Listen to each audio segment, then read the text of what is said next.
한학자 총재가 구속되었습니다. 최고 권력자에게 억대 뇌물과 명품 보석을 전달하며 목적을 이루려 한 죄, 교인을 국힘 당원으로 대거 입당시키는 방식으로 정당의 선거를 방해한 죄, 한학자 총재와 통일교 관계자들은 국민 앞에 진실을 밝히고 그 죄값을 치러야 할 것입니다. 오늘은 통일교 내 조직적으로 이루어진 범죄 행위부터 이렇게 교주의 명령이 절대적으로 통할 수밖에 없는 통일교 교리와 문화까지 통일교에 대한 모든 것을 알아보겠습니다. 오늘도 끝까지 함께해 주시고요. 좋아요, 구독도 부탁드리겠습니다. 오늘 함께 하실 두 분 소개해 드리겠습니다. 먼저 지난번 민들레에서 전광훈에 대한 모든 것 방송으로 큰 반향을 일으키셨던 분이시죠. 뉴탐사의 권지연 작가님 오셨습니다. 안녕하세요. 안녕하세요. 네. 작가는 아니고요. 기자님. 네. 지난번에 네. 5월 달에 폭행 등으로 또 전광훈 목사를 고소한 걸로 아는데 네. 그거는 어떻게 돼가고 있나요? 그거는 그냥 각하됐습니다. 아, 그래요? 네. 그때 취재하려고 했었는데 방해하고 그죠? 그러니까 질문을 받지 않고 권지연 질문은 받지 않아라고 하면서 너는 범죄인이야라고 해서 저에게 모욕적인 언사를 주고 네. 그리고 이제 그 지지자들이 다 몰려와서 이제 저를 쫓아내려고 했는데 네. 굉장히 좀 그 위협적인 상황이었죠.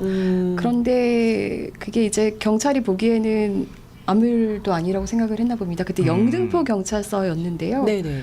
보니까 저도 좀 나중에 알았는데 그 서장이 윤석열이 나중에 이제 다 심어놓고 간 약간 그런 라인이었던 것 같더라고요. 잘 안 됐고 안타깝네요. 어제 네네. 제가 그 이제 대법원에서 문자 하나를 갑자기 받았어요. 카톡을.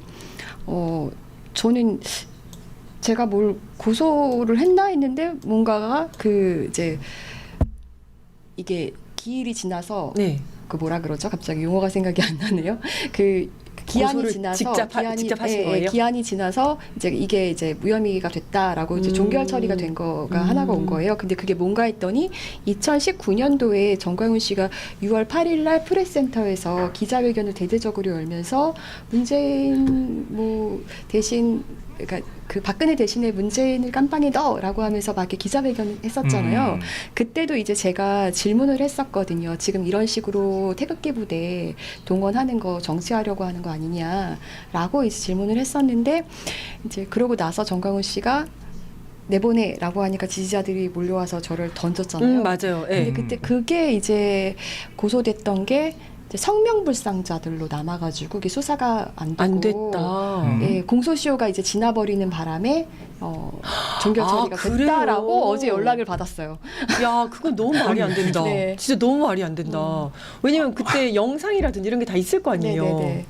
아, 그리고 그때 바로 수사를 했었으면 당연히 누가 그렇게 했는지 충분히 밝힐 수 있었는데 지금까지 질질 끌다가 네네. 이거는 공소시효가 만료됐기 때문에 폭행이 네. 원래 2년이기 때문에 공소시효가 근데 굉장히 그건 짧은 이제 편이에요. 공동폭행이고 해서 그거 아마 어. 공소시효가 5년이었나 봐요. 5년인데. 예. 그래서 이제 어제 그게 딱 왔어요. 그래서 네. 쉽지 않네요. 야, 이제는 그냥 사람 하나 던져도 괜찮네요. 그러니까요. 진짜 네? 다 함께 한번 던지러 갈까요, 그리고 진짜? 그 후에 제가 2022년도에 또 정광훈 기자회견에서 질문했다가 그때는 아예 머리채를 잡혔잖아요. 네. 그거는 이제 4명에 대해서 경찰이 그냥 그 수사를 그때는 인지 수사가 됐었어요. 그래서 네네. 인지 수사로 넘어가서 수사를 했고 그거는 그냥 약식 기소. 약식 기소. 1인당 200만 원씩. 200만 원. 그냥 한 번 머리채 잡고 200만 원 깽깡 물면 그러니까 그죠? 보면 야. 야, 이해가 지금 프레스센터라고 얘기하셨잖아요. 네. 우리나라에서 제일 보안이 잘 돼 있는 곳 중에 그러니까요. 하나거든요. 네. 거기서 그리고 이렇게 거긴 대통령도 맞고. 왔다 갔다 하는 네. 곳이라 CCTV도 다 있고 그래서 잡으려고 맘만 먹으면 얼마든지 잡아요. 그리고 거기는 대통령이 한번 오면 모든 엘리베이터에 다 이렇게 봉인 처리가 되거든요. 네, 네. 그 정도로 다 신경 써서 맞습니다. 예. 주요 인사들이 오갈 수 있도록 해놓은 곳이란 말이에요. 근데 그러니까요. 거기서 이렇게 폭행한 사람은 신원불상이라 그래가지고 어, 5년 뒤에 그때 언론사 카메라가 굉장히 많았기 때문에 근데 이제 그 모였던 사람들이 뭐 정광훈 씨 교회만 있는 게 아니니까 그걸 특정하기가 경찰이 이제 굉장히 어려웠던 것 같긴 해요. 그때 남대문 경찰서가 제가 보기에는 그래도 되게 의지를 많이 갖고 있었거든요. 네. 근데 그게 좀 안 됐었고 그때 몇 명은 좀 특정이 되긴 했었어요. 네. 그래서 그분들은 아마 좀 그 처벌을 받을 약식 것 같고 기소로 약식 기소 될 벌금을 것 물었던 같고. 걸로 알고 있고 나머지 분들에 대해서는 이제 네. 자, 구체적인 이야기는 순환을 이따가 많이 하도록 당하셨네. 하고 네. 네, 소개하기 전에 벌써 나오셔가지고 네, 참지 기가 못하고 너무 길었습니다. 맞아요. 네, 네, 네, 늘 든든하게 시민언론 민들레를 지켜주시는 분 소개해드리도록 하겠습니다. 조곤조곤 뼈 때리는 깊이 있는 평론가, 네, 김성환 평론가님 나오셨습니다. 네, 안녕하세요. 지난주에 모죽차 드셨는데 네. 어떠셨어요? 뭐 속은 괜찮았는데요. 네, 네. 가슴에서 털이 나는 것 같은데 어떡하지? 왠지 털이 막 나는 것 같은 그만큼 느낌인데요. 효과가 좋고 또 안전하다라는 뜻 아니겠습니까? 그러니까 먹어도 괜찮더라고요 보니까. 네, 아니 평론가님은 통일교에 대해서 좀 아시나요? 아니요, 저는 뭐 직접적으로 통일교에 관계된 건 아닌데요. 네. 뭐 제 주변에도 통일교 신도가 있거나 그렇지는 않아서. 그런 건 아니고. 근데 오래 전부터 통일교가 워낙 뭐 교세도 강하고 그래가지고 네. 관심을 조금씩 갖고 있었어요. 네. 그래서 이번 기회에 좀 더 들여다보게 된 것 같아요. 네, 저도 사실은 잘 모르는데요. 그래서 오늘 궁금한 거 있으면 권지연 기자님께 다 물어보면 될 것 같습니다. 아이고. 네, 지금 댓글이 많이 또 올라오고 있는데요. 개수나무님께서 권지연 기자님 응원합니다라고 하셨고요. 노라님 안녕하세요. 명품 성환님, 명탐정 지은님이라고 하셨습니다. 또 권지연 기자님 출연하셨네요. 팬입니다. 종교계 취재는 권지연 기자님이 최고라고 아이고, 감사합니다. 하셨습니다. 네, 오늘 끝까지 함께해 주시기 바라겠습니다. 자, 먼저 통일교 한학자 총재가 구속이 됐는데요. 24일 새벽 3시쯤에나 발표가 나왔는데 혹시 뭐 예상하셨습니까? 우리 평론가님 예상하셨어요? 저는 약간 불안하긴 했어요. 네, 왜냐하면 워낙 뭐 이렇게 신적인 존재처럼 떠받들여지는 그렇죠. 사람이잖아요. 네, 중국의 지도자기도 하고요. 네. 그러니까 사실은 검찰이었다고 하면은 아마 구속영장 청구도 안 했을 가능성이 매우 높다고 맞아요. 생각하는데요. 네. 특검이니까 했다고 보는데 네, 네. 구속은 좀 부담스러웠을 거 아니겠나? 건데, 판사 네. 입장에서도. 그리고 또 그렇게 고령이다 생각하셨다. 뭐 이렇게 저도 고령인 게 얘기하고. 조금 마음에 걸리더라고요. 그리고 수술도 했다. 네, 이렇게 맞아요. 막 네, 휠체어 타고 나오고 맞죠. 이게 여러 가지 조건이 맞습니다. 구속 결정하기 쉽지 않았을 네. 것 같은데 네, 네. 그만큼 특검이 수사를 잘했다는 얘기가 네. 되는 거거든요. 네, 우리 기자님 어떻게 예상하셨습니까? 저도 처음에는 좀 비슷한 생각으로 될 수 있을까 했는데 전 2시 넘어갈 때 되겠다 싶었어요. 됐다 이거. 네, 왜냐하면 보통 판사도 그 앞에 있는 지지자들이나 이렇게 좀 부담스러웠을 거 아니에요. 그렇죠, 그렇죠. 그러니까 빨리 이제 갈 사람 가고 좀 네. 잠든 사이에 모두가 잠든 그렇죠. 사이에 결정을 내리 새벽 3시 거다 모두가 생각해서 잠든 사이. 좀 시간이 길어지길래 저는 이제 되겠다 싶은 마음이 좀 점점 더 들었어요. 근데 지난번에 김건희 취재한 기자 그때 이제 영장 발부 네. 관련해서 취재한 기자가 그 얘기하더라고요. 김건희 씨 같은 경우에도 자꾸 이렇게 영장 발부 여부 판단이 안 나오니까 네. 계속 기다렸잖아요. 네, 네. 구치소에서 이렇게 기다리다가 이거 기각될 거라는 기대를 했던 모양이에요. 네. 그 기각될 거라고 기대하고 있다가 영장이 딱 발부됐다는 12시 넘어서 영장 발부 네. 소식을 듣고 난 다음에 호송차를 타고 가잖아요. 네네. 그러면서 김건희 씨가 그랬대요. 진짜 이럴 거면은 빨리 하든가. 그러니까 그게 그랬다고. 거기서 영장 실질심사 받고 기다리는 사람들의 그 심리가요. 네. 굉장히 그 시간이 굉장히 힘들다고 하더라고요. 그렇죠. 네. 그러니까 사실은 구속돼버리면 모르겠는데 그 전에 그쵸. 희망과 어떻게 희망 될까? 고문들도 맞아요, 있고 맞아요. 그래서 예. 그 시간이 굉장히 지옥 같대요. 그래서 그렇죠. 그 지옥 같은 시간을 독생 여에게 오랫동안 주신 판사님께 감사드립니까? 네. 아니 근데 한학자가 구속이 되니까 신도들은 자식으로서 어머니를 지키지 못했다라면서 막 통곡하고 이랬잖아요. 네. 저는 이런 게 굉장히 생경하게 느껴지던데 왜 이런 겁니까? 근데 보통 그 이단 사이비성이 있는 종교들이 많이 이렇게 활용하는 게 내가 아버지야. 그렇죠. 내가 어머니야 이렇게 만드는 거잖아요. 그래서 실제로 그 한학자 씨 같은 경우도 내가 참 어머니 네, 그리고 문성명은 참 아버지. 네. 그래서 이제 자신들이 참 부모님. 그 홀리 마더 이렇게 그렇죠. 얘기하는 거죠. 네. 네. 뭐 그런 식으로 그동안에 계속 사용해 왔기 때문에 네. 그래서 이분들이 하는 것 중에 뭐냐면 참 어머님과 참 아버지를 이렇게 존경하고 그분들로 인해서 신앙을 간증하는 효정 증거라는 걸 계속해요. 효정이라는 그러니까 게 개신교를 치면은 간증 같은 간증. 거예요. 근데 네네네. 그 간증이 개신교에서는 이제 그 하늘에 계신 하나님으로 인해서 내 삶이 이렇게 변화됐습니다를 증거하는 거라면 이 통일교에서의 효정 증거는 이제 참 어머님, 참 아버님으로 인해서 우리가 이 사람들의 어떤 그 분들로 인해서 은혜를 받고 신앙의 뭐 삶이 바뀌었고 뭐 이런 행위들을 칭송하는 네네네. 그런 행위인 거죠. 음. 네. 그런데 이 행위를 해가지고 제가 보도했던 분 중에 최근에 왜 집중호우 때문에 난리가 났는데 춤추고 노래하고 그래서 비판받았던 맞아요. 구리시장 계시잖아요. 네네네. 네. 아 그분이 거기서 그런 걸 간증 같은 걸 그분도 했습니까? 효정 증거를 했던 분이에요. 아, 그래서 제가 효정 증거. 그 노래하고 춤추고 그래서 비판받을 때 네. 아이고 참 또 역시 이분이 나오시네라고 생각을 제가 아. 했었거든요. 그분이 2021년도에 이제 선거 전에 통일교 행사에 가서 뭐라고 그랬냐면 참 어머님 왜 사람들이 한학자 총재를 두고 참 어머님이라고 하는지를 내가 이해하게 됐다. 아. 이러면서 거기서 이제 효정 증거를 계속하면서 음. 앞으로도 뭐 이분들과 함께 내가 연대해서 하겠다. 같이 하겠다는 식으로 그렇게 이제 효정 증거를 했었고 그리고 이분이 그 코로나 때 한번 걸려가지고 구리시장 말씀하시는 거죠? 네네네 걸려가지고 그 어디 가서 이제 행사에 가서 막 밥을 먹고 네네. 그래서 코로나 때 문제가 된 거예요. 방역수칙 근데 위반. 방역수칙 네. 위반으로 걸렸는데 계속 역학조사에서 거짓말하고 아, 계속 그래요? 동선 밝히지 않고 네네네. 근데 결국은 그거 처벌받아야 될 텐데. 그래서 기소가 돼서 재판을 받았는데 막 네네. 지지부진하고 뭔가 계속 지연시키고 그러다가 최근에 아마 올해 들어서 2월 달인가에 무죄 판결을 받은 걸로 무죄가 알고 있는데 났어요. 그때 네. 그걸 왜 그렇게 동선을 안 밝혔냐.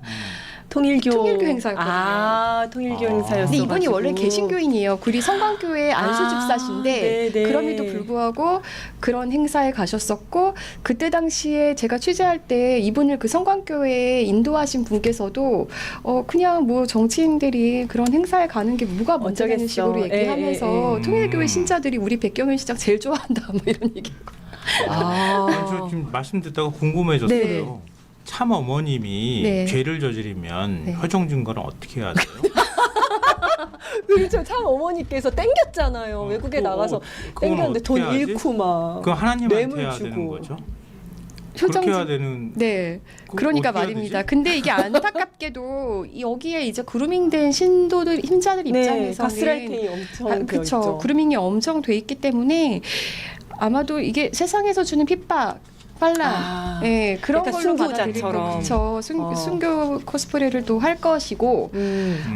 그럼에도 불구하고 제가 좀 기대하는 거는 이런 일들이 있을 때마다, 그러니까 저는 이제 그 정통교단 안에 있지만 이단성이 굉장히 있는 그런 교회들 취재를 많이 했었잖아요. 네. 그런데 그런 목사들이 이제 실제로 구속이 됐을 때 그 안에서 더 결집이 이루어지기도 하지만 실제로 그런 것들을 보고 실망해서. 구명에서 이제 깨어나시는 깨어나는. 분들이 있거든요. 아, 저는 각성하시는구나. 그걸 굉장히 이제 기대를 하고 기대를 하게 계시네. 되고요. 그런 분들께 만약에 그분들 중에서도 비판하려고 또 권지현이 저기 나가서 뭐라고 시끄리는지 보겠어. 라는 마음으로 오신 분들이 계시다면 제가 꼭 드리고 싶은 말씀은 뭐냐면 이게 저는 그 구루밍에서 깨어나는 종교 구루밍에서 깨어나는 분들이 겪는 그 순차적인 과정들이 있는데 그런 것들을 보게 되는데 처음에 깨어날 때는 자기 삶의 기반이 다 무너지는 것 같거든요. 그럴 것 같아요. 예. 그러니까 내가 이 종교 아니면 이 사람 아니면 내가 못 살 것 같다. 굉장히 울고 힘들어하고 막 그러세요. 근데 그 기간을 잘 견디시면 꼭 저한테 와서 뭐라고 고백을 하시냐면요. 내가 이 사람 아니면 이 종교 아니면 못 살 줄 알았는데 저 지금 너무 자유해요. 내가 그동안 얼마나 불안 속에서 살았는지 내가 얼마나 잘못된 그 지도 믿음, 안에서 살았는지 이제 알 것 같아요. 통일교에서 바라볼 때 권 기자는 권사탄이겠는데요? 통일교뿐이겠습니까? 권사탄. 통일교뿐이겠습니까? 실제로 정광훈 목사가 보기에도 사탄이고. 그렇죠. 실제로 손현보 목사는 저한테 기자 네가 하고 있는 거는 사탄의 짓이야 막 이랬어요. 저 몰랐는데. 그리고 김장환 목사는 기사 잘 써라 그래야 천국 간다 저한테. 그분들은 천국을 가실 수 있을지가 궁금해요. 그분들과 안 만나고 싶습니다 저는. 네. 네. 아니 근데 그 말씀 듣다 보니까 네. 그런 생각이 드는 거예요. 통일교에서 제일 많은 사람들이 인상 깊게 본 장면이 그 집단 결혼 결혼식 맞아요. 합동 몇천 그렇죠. 네, 영혼 네. 결혼식도 있고 한 합동 3천 쌍씩 결혼식도 있고. 결혼하는 네. 거.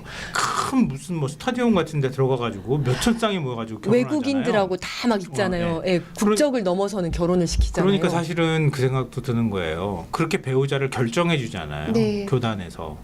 이런 관계로 묶여버리면 더 벗어나기가 어렵죠. 근데 그 이단성 있는 그 목사들이나 교주들이 흔히 하는 방식인데, 그러니까 이게 또 통일교에서 착안해서 자기들이 따라하는 걸 수도 있어요. 그 이단들이 뿌리를 가다 보면 결국은 하나에서 다 이렇게 내려오잖아요.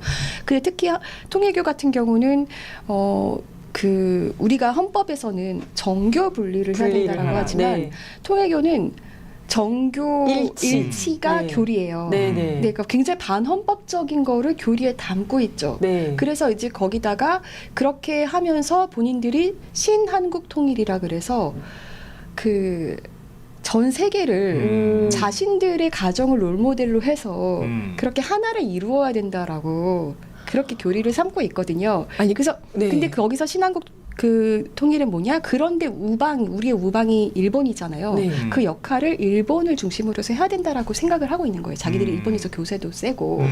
아니 그러면 통일교에서 그러니까 추구하는 뭐 교리라든지 이런 것들이 뭔가 가정을 이루고 이런 건가요? 그런 거라고 할 수 있죠. 그렇기 때문에 가정연합이라고도 하죠. 가정연합. 네. 그러니까 네. 홈페이지 교회 들어가 대신에 봤더니 가정연합이 네, 네. 있는 거죠. 그러니까 세계 자기들의 평화통일 가정연합 이렇게 돼 자기들의 있더라고요. 가정이 롤 모델이 돼야 되고 그걸 중심으로 해서 전 세계 하나를 이루어야 된다고 생각하는데 사실 들여다보면 그렇게 콩가루 집안일 수가 없거든요. 맞아요. 그래서 네, 뭘 보고 배우라는 건지는 전혀 네. 그리고 이게 자신의 보니까 자녀가 7남 7년 맞습니다. 그 자녀부터 어떻게 통일을 이루면 좋겠는데. 그 자녀들도 많고 그다음에 문선명 전 교주라는 사람하고 결혼 이렇게 인연을 맺었던 여성들도 많고 막 네, 그러니까 이런데 그 아마 한학자 씨가 세 번째 부인일 거고 23살 차이 나잖아요. 네네. 굉장히 나이 차이도 많고 16살 때 결혼을 했다 뭐 네. 이렇게 나오더라고요. 그리고 이제 한학자 씨한테서 제가 굉장히 그래도 이분은 정말 이 부분만은 내가 인정해야겠다 생각한 게 정말 자녀를 많이 낳으신 거. 저는 한 명도 못 낳았는데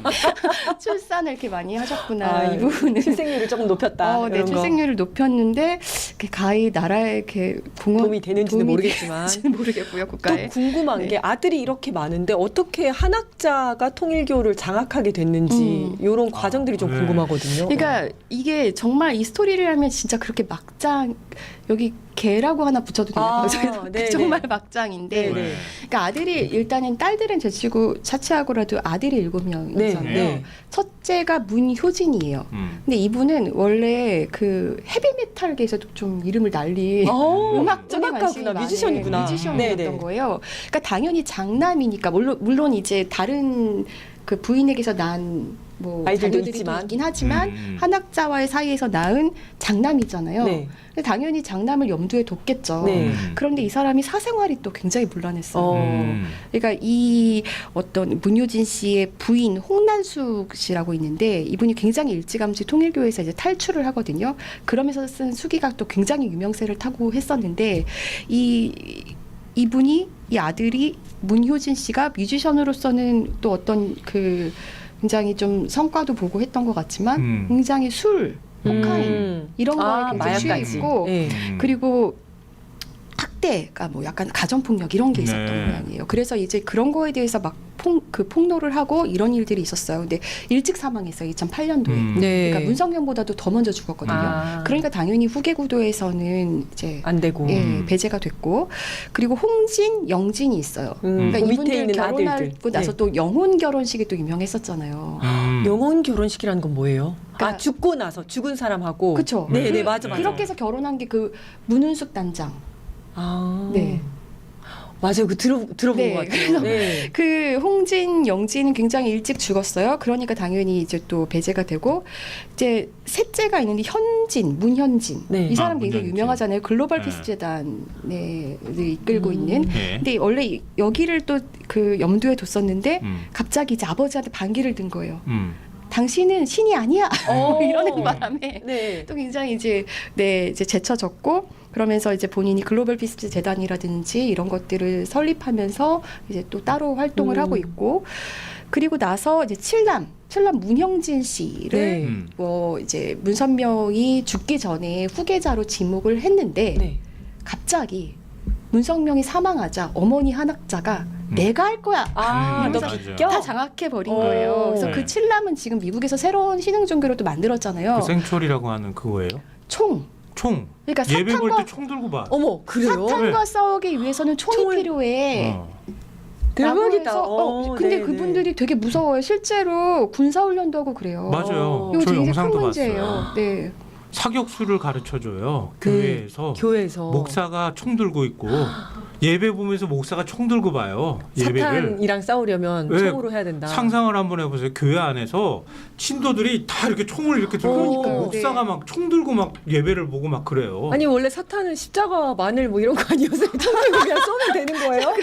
아 그렇구나. 아 정말 그렇게 되면서 이제 한학자가 여기를 이제 장악을 하게 된 거네요. 그러니까 한학자가 장악하고서 이제 문영재는 튕겨져 나가서 그렇게 튕겨져 된 나갔고. 거고 실제로 그래서 한학자가 여기를 장악했는데 저는 여기서 그 굉장히 좀 아쉬운 지점이 뭐냐면 비서실장 정원주 씨가 이번에 기각됐어요. 영장이 네네. 기각됐죠. 네. 기각됐어요. 근데 혹시 그건 어떻게 보셨어요?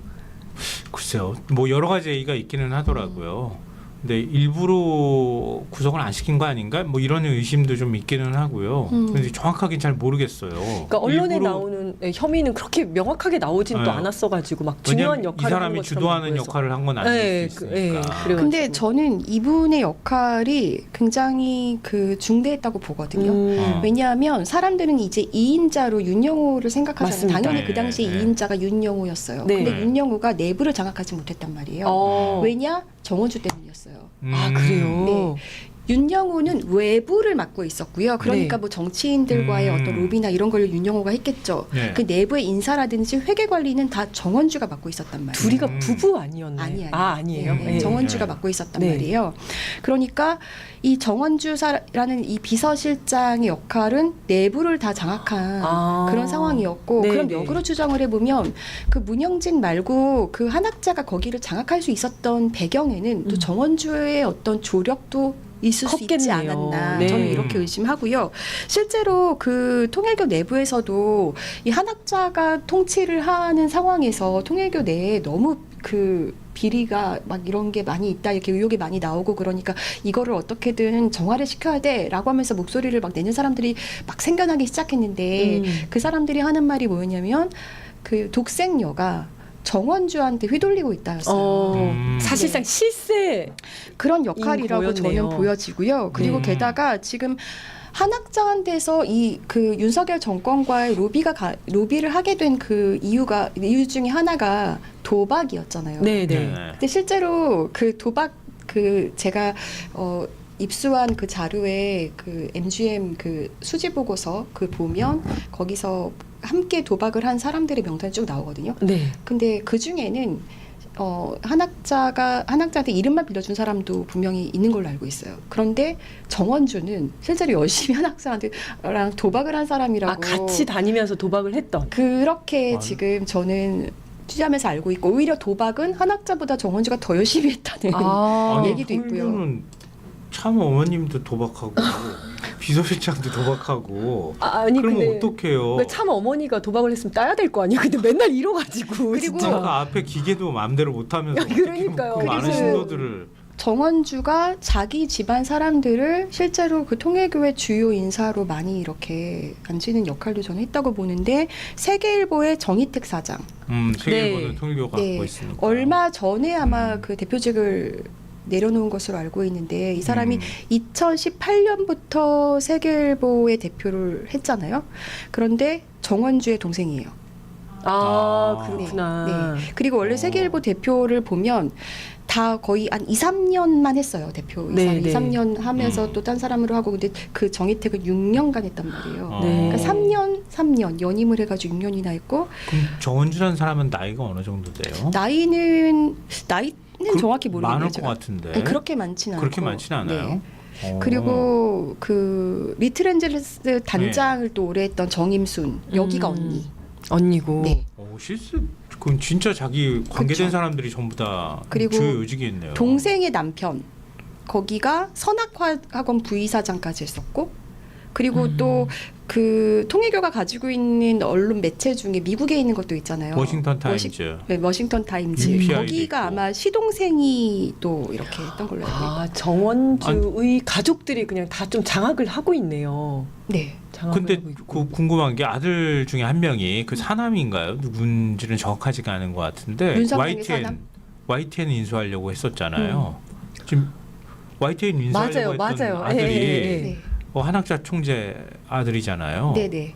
그러니까 그 아들도 한학자 총재하고 서로 관계가 안 좋은 걸로 안 제가 좋아요. 알고 있거든요. 안 예, 좋아요. 알고 네. 있거든요. 네. 그래서 서로 간에 이제 등진 상황이다. 그러니까 계속 그 재산 싸움이나 이런 게 있었고 예. 삼남 문현진 씨가 나갈 때 그냥 나간 게 아니라 통일교 재산에 굉장히 많은 부분을 가지고 가서 그거 가지고 또 그 내부에서 소송전도 이루어지고 굉장히 네. 그랬던 네. 걸로 알고 있고요. 네, 그래서 굉장히 그 전 세계 롤 모델이 되는 가정이 절대 아니다. 그래서 그렇죠. 가정 연합을 하려면 본인 가정부터 그렇죠. 예, 예. 네. 근데 완전 콩가루 집안인 것 추스리고 같은데. 해야 됐을 텐데. 근데 지금 일단 한학자가 구속된 상태에서 뭐 정원주는 구속이 안 됐지만 이런 상태에서 그 내부는 굉장히 좀 혼란스러울 것 같아요. 아마도 당연히 분위기가, 그렇겠죠. 네. 왜냐면은 이런 일들이 일어나기 훨씬 전부터 내부는 굉장히 혼란스러웠단 말이에요. 서로 간의 그 암투와 이런 것들로 네, 인해서. 네, 그렇죠. 근데 또 다시 이제는 그 이제 누가 정말 이제 그 자리를 차지할 것인가를 두고 뭔가 아니면은 지금 자금을 어떻게 조금 지킬 것인가 이런 것도 굉장히 본인들한테는 숙제일 거 아니에요. 네. 그러니까 그런 내부의 어떤 암투나 이런 것들이 계속해서 있지 않을까. 이건 이게 좀 쉽게 예상이 되는 정반대 양상이 부분이고. 나타날 수도 있다는 생각이 드는데요. 윤석열에 대해서 윤석열이 막 반국가세력 막 언급할 때 제가 네. 그랬거든요. 고난의 서사를 쓰고 계신다. 음. 내가 어떻게 세상을 바꾸고 막 세상을 깨끗하게 하고 싶어 하는데 저 너저분하고 지저분한 것들이 나를 반대하네. 내가 할 수 있는 게 아무것도 없어. 그러니까 막 반국가세력 얘기하고 막 점점 이념에 경도되다가 결국 독재를 선택했던 거잖아요. 네. 근데 한학자 총재가 구속이 되는 것도 자기들이 정교 일치를 얘기하면 밝은 세상을 만들기 위해서 하다가 진짜 고난을 당하고 있다. 이렇게 서사를 쓰고 있을 수도 있다는 생각이 들어요. 그래서 정말 현실에서 내가 지금 뭐 구속도 되고 하지만 저 이거는 사탄 무리들이 네, 나를 우리 지금 참 힘들게. 어머님을 이렇게 해서 구속시키고 저 이거는- 내부에서 지금 그렇게 이제 만들고 그렇게 있겠네요. 하면서 오히려 그 이제 한학자를 더 결속하려고. 신격화하면서 그런 작업도 진행이 되겠지만 그와 함께 이제 다음 후계 구도에 대한 이런 것 춘추전국 관심들. 시대 그럴 수 또다시 있겠습니다. 펼쳐지지 않을까. 네. 지금 이제 특검이 중요하게 보고 있는 것이 정치 자금 문제지 않습니까? 네, 네. 뭐 돈을 얼마를 주고 그걸로 사업을 하려고 했었고 또 이제 뭐 이 하는 돈의 문제들인데요. 근데 이미 이 문제를 2023년도에 취재를 하셨죠. 네, 맞습니다. 아, 그러니까 그래요? 원래 그 레거시들에서 얘기가 나오기 최근에 다 보도가 되기 시작했는데 네. 그게 이제 제가 2년 전에 했던 보도. 네. 네. 아, 글이에요. 그럼 그 재탕한 거군요. 그렇습니다. 그러면 그 JTBC가 100억 조성했다고 하는 거 네네. 그리고 오늘 한겨레 신문이 얘기한 것처럼 2021년부터 이미 윤영호 본부장이 특별 보고를 해서 50억 원의 뭐 북미 대선 이렇게 표현이 돼 있던데요. 그 자금이 50억 원 정도 된다 이렇게 또 하는 보도가 나왔는데 그 이미 다 취재를 하셨던 거예요. 그러니까 그때 당시 이제 저희가 취재했던 거는 뭐냐면 제가 우선 이 취재에 관심을 가졌던 거는 윤석열의 굴종 외교가 계속 이어지고 있었잖아요. 네. 그러니까 저는 그렇게 봤어요. 이 이면에 물론 이제 그 주변에 다 친일파로 채워져 있고 굉장히 그 일본의 우호적인 사람들로 네. 막 채워져 있으니까 그런 부분도 있고 또 윤석열 본인의 어떤 가치 이것도 그렇죠. 있겠지만 어렸을 때부터 일본에서 네, 좋은 그쵸. 추억이 있고 그것도 이런 거. 있겠지만 플러스 저거는 이면에 통일교의 영향도 있는 것 같다라고 저는 봤어요. 일본을 제가 중심으로 하려는 게 통일교의 네, 그래서 그 교리니까. 얘기를 제가 처음에 했을 때 저희 네. 그 더탐사 내부에서도 선배들이 그거 되게 참신한 발상인데 막 이러는 거예요. 근데 이거 무시해서 안 된다 막 이렇게 했었는데 참신하지만 좀 너무 나간 거 아닌가? 아니 약간 근데 네. 얘기를 들어보더니 그런 거 맞는 것 같다라고 같다. 그렇게 네. 얘기를 했었고요. 근데 이제 왜 그렇게 봤냐면 일단은 그 선거 때 보통 신천지가 개입을 했다 이런 의심들 되게 많이 했잖아요. 네네. 그런데 통일교도 개입을 했다라는 제보들이 그때 당시에 이제 23년도에 들어와서 그 네. 전에 아, 선거 그 전에. 전부터 선거 들어와서 전부터. 그래서 그런 취재가 일단은 저희 내부에서 제가 이제 입사하기 전부터 거기서 되고 있었고 예. 네. 그런 와중에 그때 당시 2023년도에 제가 받았던 제보가 뭐냐면 실제로 조금 더 구체적인 그러니까 그때 이미 대선 전부터 받았던 제보는 그 한학자가 교실을 통해서 실제로 윤석열을 암시해서 딱 집어서 이제 그 여기를 해라라고 지원해 주자. 지원해라. 네. 예. 그래서 그게 이제 교구장 통해 가지고 이렇게 내려가고 이런 것들이 이제 제보가 들어와서 이제 보도를 했던 거고 실제로 제가 보도할 때는 윤영호 씨가 네. 그 윤석열을 독대했다. 그 이미 레거시에 그 나왔던 네, 얘기들 네. 그게 이제 저희가 있죠. 2023년도에 했던 보도인데 독대했다는 거 그리고 그 내용들을 보면 죄송해요. 제가 우리 이게 2023년 5월 초에 제가 보도했던 건데 독대한 후 그 통일교의 원대한 계획을 두고 설명을 했고 그래서 윤석열이 그거에 동의를 했다. 뭐 이런 내용들. 네. 그러니까 그리고 예배라고 해야 되나요? 그 자리에서 윤영호 씨가 얘기하는 게 지금 동영상으로 그게 나와 있잖아요. 내부에서 했던 얘기들인데 그거를 이제 입수해서 이제 보도를 했던 거고 그리고 통일교가 용산에 그 건물을 하나 갖고 있는데 그거를 그때 당시에 본인들이 천원궁 세계 중심 이렇게 바꾼단 말이에요. 네. 그러면서 뭐라고 하냐면 대통령실이 어머님 품으로 왔다. 원래 용산으로 용산에 와서. 있었으니까. 그거 그러니까 제가 그 자리가 네. 지금도 이제 그 통일교 교회라고 해야 되나요? 아니면 뭐 지부라고 해야 되나요? 그 교회. 건물이 아직도 네. 있잖아요. 네, 네. 그 용산에. 그게 원래 그게 용산 원래는 용산구청 소유였어요. 거기가. 그 고지 옆에 원래 세계일보가 있었어요. 세계일보 그렇구나. 원래 그 건물이 그 대지 위에 있었고요. 거기가 이제 재개발이 된 거예요. 그래서 용산 지나치다 보면은 그 대통령실 쪽이 보이는 굉장히 높은 그 뭐랄까요?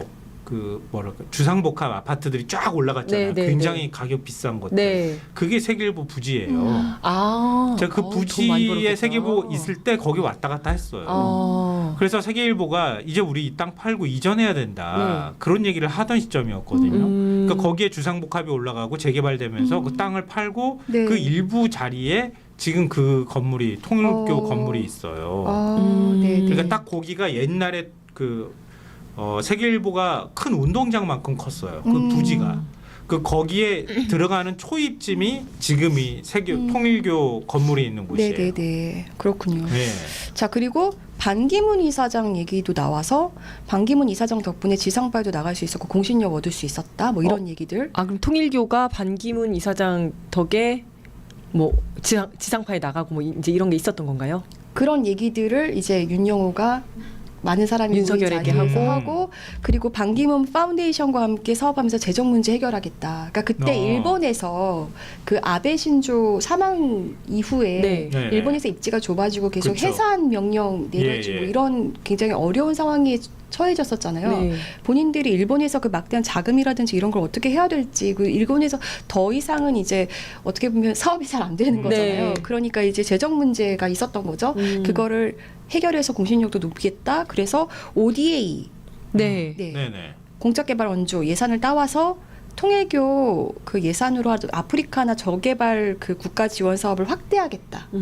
뭐 이런 얘기들도 그때 윤영호 씨 발언에서 다 있었고 그리고 신한국 통일. 그러니까 아까 말씀드렸던 세계를 자신들의 어떤 가정을 롤 모델로 세계를 하나로 만드는데 이걸 우방인 일본을 통해서 하겠다. 이 신통일 한국을 2027년까지 완성하겠다. 이런 얘기들을 했던 걸 이제 보도를 했었고 근데 2027년이면은 정확히 만약에 윤석열이 임기를 채웠다면 그때까지. 그 해가 네, 2027년. 그때까지죠. 그러니까 윤석열 임기 동안에 하겠다. 이런 얘기였던 거겠죠. 네, 그런 얘기들이 있었고 그래서 보도를 했었고 그때 당시에 이제 100억 지원설이 그때부터 있었단 말이에요. 윤석열에 대해서 100억 지원설이요. 네, 근데 이제 그러니까 그 100억의 행방 이거를 이제 물어야 되는데 일단 저희가 기자 입장에서는 그것까지는 저희가 수사기관이 아닌 이상은 알기가 알아내기가 힘들죠. 그렇죠. 그래서 그때는 도대체 이 100억 지원설 어디까지 사실일까라는 제목으로 저희가 취재해서 밝힐 수 있는 부분들까지 이제 밝혔던 거예요. 그리고 그 당시에 이제 제가 이런 취재 플러스에서 뭐가 있었냐면 그때 당시에 이제 아까도 말씀드렸다시피 일본 내에서의 통일교 입지 보면 굉장히 이제 좁아지고 본인들이 위기였던 거잖아요. 근데 원래 일본에서는 세력이 컸던 거죠. 컸죠. 제일 세력이 컸던 네. 데가 일본이죠. 근데 왜 어떻게 일본에서 그렇게 세력이 커지게 된 거예요? 자민당과 계속해서 유착이 있었고, 네. 그 우리나라에서 국힘이랑 하듯이 일본에서 그것보다 먼저 더, 시작을 했었던 거네요. 그것부터 더 굉장히 밀접하게 자민당과 아. 그래서 그 아베 신조 피살 사건이 일어난 거죠. 네. 네, 자민당이 이렇게 통일교를 키워주는 바람에 오히려 뒤로 통일교가 뭐 영감상법이라 그래서 예를 들어서 이런 물건 하나 이렇게 갖다 놓고 이걸 집에 가져놔야 아, 네가 잘 되고. 그래서 이걸 또 팔아먹는 거예요. 자, 1억이야. 가져가서 헌금 받고 이렇게 이런 식으로. 네네. 그러니까 그런 거에서 굉장히 열받았던 그 자기 어머니가 통일교에 빠져서 그렇게 가산을 탕진한 거에 열받아서 그 사람이 그 아베 신조를 죽인 거잖아요. 네. 그러니까 그걸 그 계기가 돼서 통일교에 대한 경각심이 일본에서 굉장히 커졌는데 네. 그 통일교 입장에서는 위기인 거죠. 그렇죠. 그러니까 네. 이걸 돌파해야 되는데 이거를 제가 볼 땐 윤석열을 통해서 하려고 했다고 봤던 거예요. 근데 왜냐하면 우리 대통령이 계속 일본의 굴종적인 네, 모습을 네, 네. 취하고 있죠. 이건 해도 해도 너무하다 네. 싶을 정도로 하잖아요. 네. 그러니까 이게 통일교를 위해서 이러는 거 아니야? 라는 생각이 저는 들었고 실제로 지금 나오는 상황들을 보면 아 그게 어느 정도는 일리가 있었구나 라는 생각을 하는 거죠. 그래서 그때 당시에 한 학자가 신도들한테 내린 교시 이제 쭉 내려보낸 거기 보면 일본과 우호적인 관계를 형성할 수 있는 사람 그리고 한미일 삼각 동맹을 잘 맺을 수 있는 사람 그리고 종교 탄압 괄호 열고 신천지 공격 괄호 닫고 을 하지 않을 후보 이 사람을 뽑아야 합니다. 근데 왜 신천지를? 네. 통일교인데 왜 신천지? 그러니까 그때 이제 코로나 때 신천지에 이재명 그때 당시에 압수수색하고 막 경기지사. 했죠. 네. 이재명 그 대표가 가가지고 막 그 대통령이 가가지고 그 압수수색하고 압수하고 했죠. 네. 이만희에 대해서 바로 막 그 검취하고 막 이런 네, 네, 거를 네. 봤잖아요. 네. 그러니까 이런 우리가 식으로 하지 않을. 이런 식으로 하지 않을. 그러니까 종교 탄압을 하지 그쵸. 않을. 그거를 자기들이 이제 종교 탄압이라고 프레임을 씌우고 그러지 않을 후보를 뽑아야 됩니다라고 하는 그 누가 봐도 윤석열을 지지해야 지칭하는 된다. 네. 이게 뭐 전부 다 말이 안 돼요. 그래서 선택한 사람이 무속에 심취했던 아, 분인 그러니까요. 거예요. 왕자 이렇게 예, 하는. 예. 그래서 돈 줄 때도 자수 놔가지고 보자기에다가 왕자 써서 아, 보내고 예. 그런 사람들이 그러니까 그런 전혀 사람들이 논리적이지 않아. 진짜. 하나님을 모시고 네. 참어머니 누가- 모시고. 아. 이게 말이 안 되죠. 네. 근데 정말 기가 막힌 건 통일교도 그렇고 신천지도 그렇지만 정말 보수 개신교는 반성을 많이 해야 되는 게 특히 신천지에 대해서는 보수 개신교가 거의 사활을 걸고 싸웠단 말이에요. 맞아요. 왜냐하면 보수 네. 개신교 그러니까 개신교의 신자들을 신천지가 계속 빼가니까 네, 이거에 맞아. 그 얼마나 열받았겠어요. 네. 그러니까 굉장히 사활을 갖고 싸웠는데 윤석열 대선 때는 모두가 다 온 힘을 합쳐서 윤석열을 민 거예요. 그렇죠. 그리고 신천지와 제가 교회 들었던 모두. 기가 막힌 얘기는 윤석열 그 무속 논란 있을 때 왕자 새긴 거 그거 제가 이래도 어떻게 이 후보를 지지하십니까? 라고 했을 때 그 목사들이 모여서 그런 얘기했다는 거예요. 이제 이거를 십자가로 바꿔주면 된다고. 아, 위아래 떼고 그냥 십자가로 하면 된다. 십자가로 바꿔주면 된다고. 아. 네. 와 그렇습니다. 잠깐만 이게 십자가가 되나? 아니 왕이니까 위아래 위아래를 떼면. 떼면 십자가가 된다. 아. 아니 어쨌든 갖다 붙이는 거죠. 그냥 그 말도 안 되는 소리인데. 아. 아니 근데 또 이 통일교가 뭐 반공을 또 강조하면서 북한에 얼마를 지원했다 이런 얘기도 그러니까 있더라고요. 어느 순간부터는 북한이랑 굉장히 이제 문선명 씨가 북한에도 가고 이렇게 해서 네, 친하게 맞아요. 지냈고 그래서 근데 원래 평화자동차도 맞아. 네. 네. 그러니까 원래 근데 그 통일교가 성장했던 거는 통일교도 반공을 기치로 성장을 했어요. 네. 근데 대부분이 역사적으로 친일에 했던 사람들이 반공을 많이 내세웠잖아요. 그렇죠, 그렇죠. 네. 근데 그 문성명 같은 경우도 일본에서 공부를 했고요. 그리고 실제로 그때 창씨개명도 했었고. 네. 원래 이부 출신인 거죠? 그렇죠. 그래서- 네. 그런 걸로 제가 원래 본명이 문용명이에요. 문용명. 용명. 근데 네. 이제 그 성경에서는 그 요한계시록에 보면 용이 약간 적그리스도를 의미하는 이유처럼 이렇게 나오기도 하거든요. 아. 그러니까 그거를 선으로 바꾼 거예요. 선. 아. 선. 그러니까 원래 기독교 신자였다가 새로운 신흥 종교를 창시한 거네요. 그렇게 윤석열 약간 봐야겠죠. 씨는. 그러니까 가장 기본적인 거는 기독교적인 그러니까 사상이 기본이 되는 거고. 사실 이거는 반골기치로 성공하면서 그냥 이걸 메카시즘의 하나로 삼았을 뿐인 거지 이게 사실 뭐 얼마나 진심이겠어요. 그러니까 나중에는 이제 그 반공에서 승공으로 바꾸죠.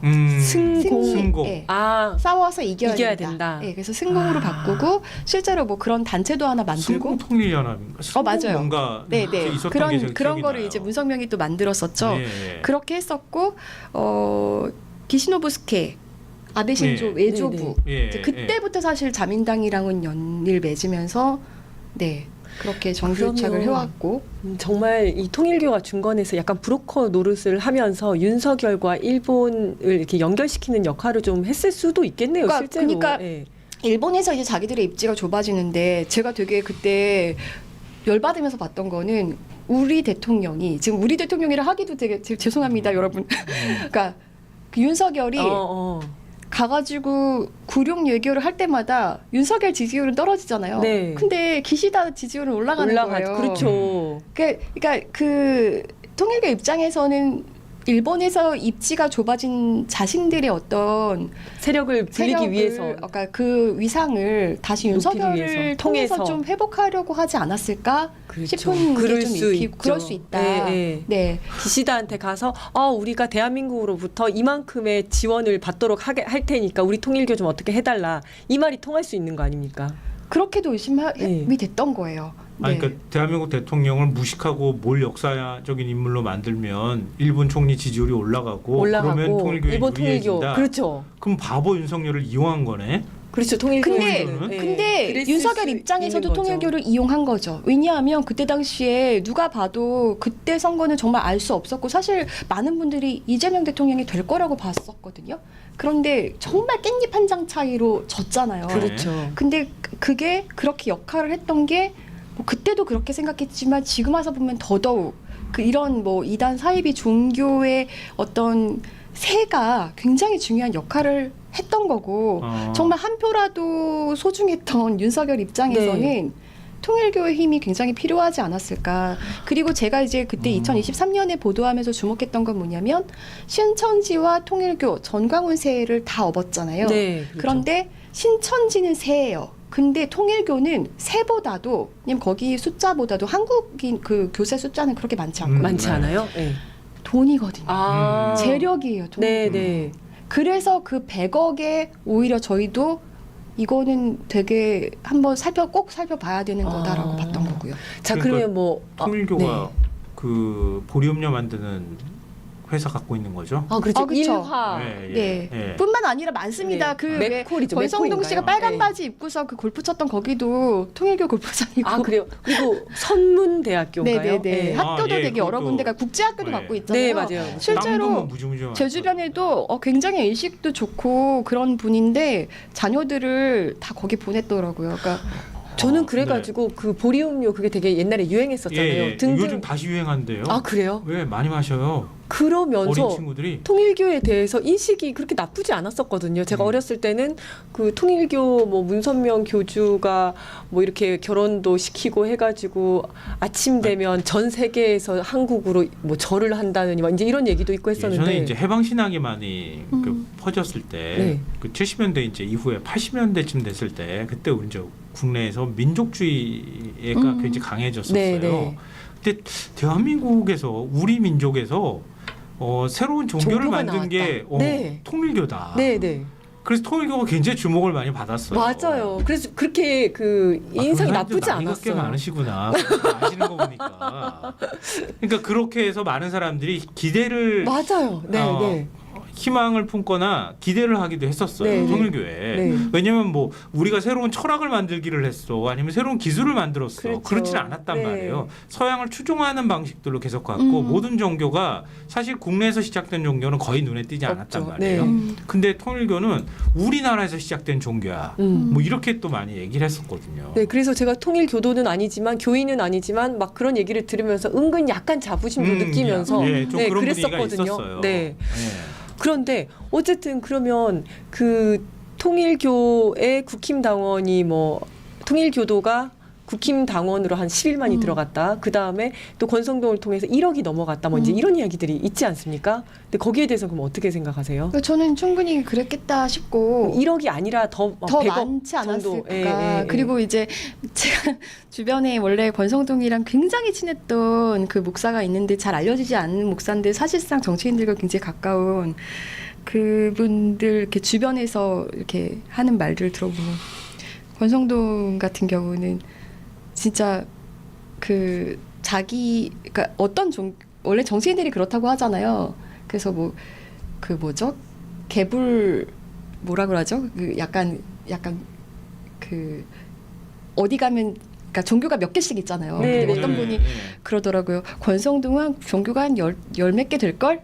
네, 어디 가서든지 네. 그냥 다 인사하고 그리고 하니까. 예. 주변에서 다 그 친분이 있는 사람들도 받고도 남는다. 1억뿐이겠냐. 그렇게들 받았을 많이들 거다. 얘기하시던데 실제로 그랬을 것 같고 그 지금 국민의힘 같은 경우는 보면 이제 정광훈 세력 네. 거기도 사실 본인이 계속 선거 때마다 당원 가입하라고 네. 딱 그 정광훈 씨의 지령만 거기 신도들이 막 기다리고 있었단 말이에요. 누구를 낙점해 줄까. 네. 네, 그래서 막 들어갔고 신천지 당연히 뭐 그랬을 거고. 네. 그러니까 그럼 국민의힘을 좌지우지하는 그 세력 자체가 이 사이비 종교들로 채워진 가짜당원들. 거잖아요. 네. 근데 이거를 지금 국민의힘은 뭐 굉장히 자기들에 대한 뭐 약간 모독이다, 약간 이런 식으로 생각을 뭐 그렇게 얘기를 주장을 하는데 하는데 그렇게 볼 게 아니라 진짜 오히려 본인들이 쇄신을 하고 싶다면 전수조사 그럼요. 해가지고 네. 해야 잘라내야 돼요. 된다. 이번 기회에 유령당원 정리하고 네. 그렇게 해야죠. 네. 그렇게 해야 그게 먼저인데 지금 오히려 탄압당하고 있다. 뭐 이렇게 지금 얘기하고 있는 상황인데요. 그리고 민주당도 조심하셔야 돼요. 맞아요. 유착이 안 돼 있다 하더라도 이 사람들이 민주당 선거에도 충분히 개입할 수가 개입하면 할 수 있어요. 있거든요. 네, 개입을 해서 네. 투표를 할 그쵸? 수도 있고 자기들이 네. 원치 않는 후보가 사람을 떨어뜨리기 위해서. 네, 그럴 수가 있는 거죠. 자, 이게 참. 여기서 잠깐 모죽차 광고를 잠깐 하고 가도록 하겠습니다. 각 가정마다 탈모 샴푸를 쓰고 있거나 한 번씩 써 보신 분들 계실 건데요. 다들 이제 뭐 탈모라든지 이런 걸로 걱정을 하실 텐데 혹시 걱정하시나요? 우리 기자님 머리숱 많아서 걱정 안 하실 것 저는 같은데. 머리숱보다도 흰머리가 이제 많이 생겨가지고 그건 어쩔 수 없어요. 흰머리 시커멓게 해주는 약을 아니 제가 정말 윤석열 정권 동안에 없던 흰머리가 엄청 생겼어요. 전 탈모 왔어요. 탈모. 아니 그래서 그 왜 손해배상 청구 이런 거 하시잖아요. 네, 국민들이. 저도 거기에 좀 참여를 하고 싶습니다. 그러니까요. 해야 네. 됩니다. 진짜. 그래서 모직차 먹으면 가슴에 털. 저는 이제 증거로 탈모, 이게 탈모 아니라 새치, 흰머리. 예, 흰머리 이런 걸로 이제. 자, 요거 설명을 드리자면요. 첫 번째로 천연 성분 제품입니다. 보통 이제 화학 약품이 섞여 있거나 이제 방부제가 있거나 이러면 이게 혹시 부작용이 있지 않을까 걱정하시는 분들도 많은데 요거는 천연 성분 제품이라는 거 얼마나 안전한가 하냐면요. 요게 마시는 차로 등록이 되어 있습니다. 지난주에 우리 김성환 평론가님께서 직접 마시셨는데도 불구하고 요거 요만큼 이렇게 비어 있잖아요. 마셨는데도 불구하고 아무 이상이 없습니다. 한약 맛이 난다고 합니다. 그 정도로 안전하다는 거. 두 번째로는 가성비가 매우 좋은 제품입니다. 요거 하나가 300ml 대용량인데요. 한 사람이 2달간 쓸 수가 있습니다. 그런데 19,900원입니다. 한 달에 10,000원 정도로 머리를 케어할 수 있는 제품이고요. 그리고 어떤 분들이 쓰시면 좋냐면요. 머리카락이 가늘어지신 분들 쓰시면 좋습니다. 탈모가 있기 전에 머리카락이 가늘어진다고 하는데요. 그래서 머리카락이 가늘어진 것 같다, 머리 감을 때 머리카락 자꾸 빠지는 것 같다 하시는 분들 요걸로 머리에 뿌려가지고 사용하시면 2-3주 있으면 효과가 나타나기 시작한다고 합니다. 얼마나 효과가 좋냐면 효과가 없으면 사장님께서 100% 환불해 드린다고 합니다. 머리에 뿌리는 차 모죽을 구매하실 분들은요. 헬로마이몰에서 구매하실 수 있습니다. 네이버에서 헬로마이몰 검색하시면 되시고요. 또 고객센터 1588-0633 1588-0633으로 전화를 하셔서 문의하시면 되시겠습니다. 네, 오늘 접속자가 176명입니다. 아니요, 방금 전에 180명 넘은 180명 넘었는데 그러면 그러니까 이제는 상수가 됐어요. 네, 여기 앉아 계시는 분이 머리에 뿌리셔야 되거든요. 네. 좋습니다. 네, 뿌려주세요. 아니 이제는 그 2배가 돼야죠. 네. 360명은 돼야지 이제 뿌리는 거 뭐 마시는 거죠. 계속 네. 제가 여기 마시겠습니다. 네, 네. 성수 내려가면서. 뿌리듯이 이렇게. 성수 뿌리듯이 네. 홀리하게. 네. 오늘 권 기자님이 나오셔가지고 이렇게 최고 동접자를 기록하는지 맞습니다. 네. 모르겠는데 이게 지금 앞으로 이게 최저 한도가 될 것 같고 네. 이제 이 2배. 계속해서 네, 한 예, 이 2배 300명, 되면 1000명까지. 예. 오늘 그렇죠. 특별히 통일교를 다루는 만큼 종교적인 언어로 화답하겠습니다. 네. 아멘. 아멘. 네. 아니 지난번에 사실은 전광훈 관련해서 말씀해 주실 때 저희 동접자가 1000명까지 갔었거든요. 아, 진짜요? 네. 그때 1000명까지 갔었는데. 그때 좀 홍보를 많이 하긴 했는데. 네, 홍보도 많이 했었고 아니 그때 그러면 다시 한번 해요. 맞습니다. 아니 그래서 자 모집자 홍보는 여기까지 하고요. 마지막 끝나기 전에 요 얘기 꼭 한번 또 들어보고 싶어요. 전광훈 쪽 이슈가 요즘 통일교 때문에 묻히는 것 같은 느낌이 들어서. 네, 너무 안타깝습니다. 네, 네, 네. 이분도 정말 만만치 않게 네. 네, 빨리 어떻게 하셔야 되는데 여기는 이제 경찰이 안보수사국에서 맡고 있고 전광훈 말씀하시는 네, 거죠. 안보수사국에서 맡고 있고 그러니까 이제 검찰의 지휘를 받아야 되는 거예요. 특검에서 지금 다루고 있지 않잖아요. 네. 근데 제가 굉장히 아쉬운 건 뭐냐면 안보수사국으로 왜 배정을 했을까? 그건 처음에 내란 수사. 내란 선동으로 지금 받기 때문에 그렇게 됐던 거잖아요. 네, 네. 네. 근데 지금 굉장히 축소돼서 서부지법 폭동 관련한 그 배우로만 네. 지금 그걸로 한정해서 수사가 이루어지고 있잖아요. 네. 이거 저는 굉장히 문제인데 그러면 경찰에서 안보수사국으로 내려본 그 자기들이 배정을 할 때는 경찰은 내란으로 보고 수사를 할 의지가 있었다는 걸로 읽히거든요. 네, 네. 그럼 이게 왜 안 됐을까? 저는 검찰을 의심하는 거예요, 계속. 그리고 실제로 압색도 너무 늦게 됐는데 네, 네. 그러고 나서 그 지검장들이 한번 싹 바뀌고 나서 그리고 그 라인이 바뀌고 나서 압색이 그나마도 된 거였었거든요. 네. 그래서 그때 그 서부지법 지검장님 어디 가셨나 봤더니 그새 옷 벗고 사진하고 개업하셨어요? 아니 어디 법무법인 가셨더라고요. 그러니까. 네. 아, 그러셨구나. 근데 지금 그래서 그 정광훈 씨 수사 같은 경우는 지금 문제 제기하는 분들이 굉장히 속이 타고 있어요. 이거 특검 앞에서 본인들이 이제 기자회견이라도 하고 싶다 이러신 분들도 계시고. 네. 그러면 지금 생각하실 때 그 서부지법 난동 사건, 폭동 사건의 배후뿐만 아니라 또 이렇게 통일교처럼 정광훈도 뭐 돈을 줬다든지 아니면 사람을 대거 입당시켜가지고 했다든지. 그거는 정광훈은 주제의 너무 사실이에요. 빼박이에요. 그렇죠. 정광훈은 뭐. 저한테도 계속 네. 그렇게 얘기했었고 다른 언론들하고도 얘기했었고 네. 그리고 광장에서 계속해서 국민의힘 당원 가입식 그 나눠주면서 그분이랑 인터뷰해 보면 아직 안 정해졌어요. 우리 목사님 얘기할 때까지 기다리고 있어요. 이렇게 얘기했었고. 네, 네. 네, 그거는 너무 빼박이에요. 그럼 국민의힘은 맞아요. 정광훈 세력이 들어가 있다고 하는 건 네. 공개 사실이에요. 그렇죠. 근데 예전부터 그런 얘기가 있었는데 사실은 이게 뭐 그렇게 죄가 될 거라고 생각을 못했는데 통일교는 지금 이거 가지고 수사를 받고 있는 거잖아요. 네네. 그렇다면 근데 거기는 이제 통일교의 경우에는 집단적으로 강제적으로 가입했는데. 했다. 이게 이제 네, 네. 불법적인 거고 정광훈 같은 경우에는 강제로 가입했다고 하는 아니고, 얘기는 아니고. 뭐 집회에 아니, 나온 사람들한테 그냥 뿌렸다. 근데 네. 이게 종교단체 같은 종교단체 특성을 볼 때 저는 사실 거의- 다 똑같다고 보는 거예요. 물론 이제 속성 통일교도 그럼 그렇죠. 강제가 아니었다고 할 거예요. 통일교 같은 경우도 호남 지역 쪽에는 잘 안 안 뿌린대요. 왜냐면 아. 어차피 안 한다. 네네네. 그러니까 이게 원래 참 어머님, 참 아버지로 그렇게 신격화한 사람의 말을 거역하기는 되게 어려운 구조인 거예요. 근데 네. 정광훈 집단도 마찬가지인 거거든요. 그렇기 때문에 저는 똑같은 논리로 봐야 된다고 생각하고 일단 그 통일교 같은 경우도 자금 흐름을 추적하는 게 지금 포인트잖아요. 네. 근데 정광훈 씨 같은 경우도 저는 당연히 그래야 된다. 예전에 제가 뭐 정광훈 씨 그 외암 일반줄이라든지 뭐 이런 네. 것도 말씀드리고 했었잖아요. 그러니까 같은 맥락에서 정광훈 씨 같은 경우도 그런 게 다 전체적으로 봐줘야 되는데 정광훈 씨는 지금 안보 수사국에서 수사를 하고 있고 그래서 그것마저도 지금 서부지법 폭동으로 좁혀서 수사가 진행되고 있기 때문에 다른 어떤 자금 문제 이런 게 다 그냥 이거는 해당이 안 되게 지금 다 네, 방치되고 있는 거거든요. 그래서 굉장히 안타까운 상황이다라고 저는 좀 말씀드리고 싶습니다. 그러니까요. 우리나라는 특검으로 가면 수사를 잘하고 그러니까요. 검찰에서 네. 갖고 있으면 수사를 못해. 왜냐하면 검찰이 영장을 청구 안 해주면 경찰이 그러게, 예, 검찰이 신청하면 그렇죠. 신청하면 검사가 검찰에서 청구해야 청구를 해주는 되는데 거잖아요. 근데 그걸 검찰에서 안 하니까. 청구 자체를 안 해주니까 네, 맞아요. 안 되잖아요. 네. 아니 그러면 정광훈과 황교안과 국힘과 원래 이제 자유통일당이었잖아요. 네. 네. 네. 이 김문수와 이 사람들의 관계는 어떻게 되는 겁니까? 지금 김문수 같은 경우는 워낙에 이제 그 구구 진영에서 막 이렇게 칭송을 받다가 네. 생각보다 이 김문수가 그때 선거 때 그 이제 토론회 같은 데 나와서는 약간 내란에 대해서도 왔다 갔다 하기도 하고 그렇죠. 약간 선 끊는 것 같은 느낌이 또 아, 들기도 했죠. 그렇죠.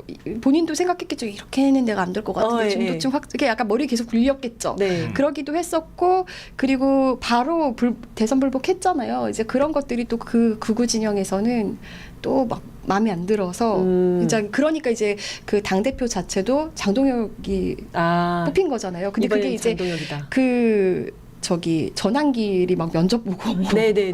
막 그런 사태가 벌어졌잖아요. 근데 실제로 저희 이제 그 소속 기자가 막내 기자가 또 전환길 쪽에 이제 잠입해가지고 실제로 전환길하고 대화하면서 들었던 얘기는 자기네가 국힘장 먹고 국힘 네. 먹고 황교안 당하고 같이 합친다. 간다. 어. 같이 간다. 이렇게 뭐 예를 들어 민주당, 조국혁신당 이것처럼 자기 같이 간다. 이렇게 얘기하기도 하고 실제로 그런 정황들 굉장히 많고요. 근데 아니 아니, 오히려 무슨 국민의힘 입장에서는 홍시예요?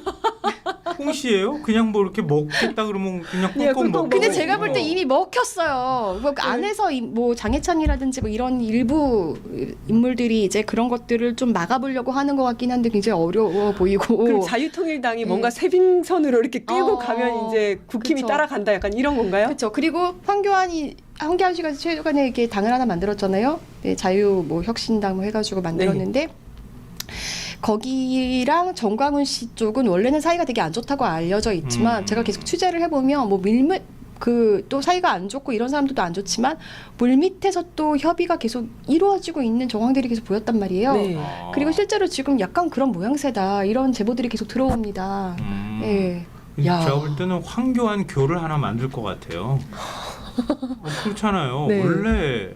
원래 전도사죠. 전도사고 장로고 그렇죠. 네. 신내교 쪽. 네. 그러니까 그런 면에서 새로운 뭔가 종교적인 세력이나 정당을 만들려고 추진하는 거 보면 거기도 심상치가 않아요. 그러니까- 그리고 부정선거를 제일 적극적으로 주장했던 사람이잖아요. 네, 맞아요. 네. 최근에 그렇죠. 제가 거기 당에서 반국가 세력 척결위에 2달 동안 잠입해 있었.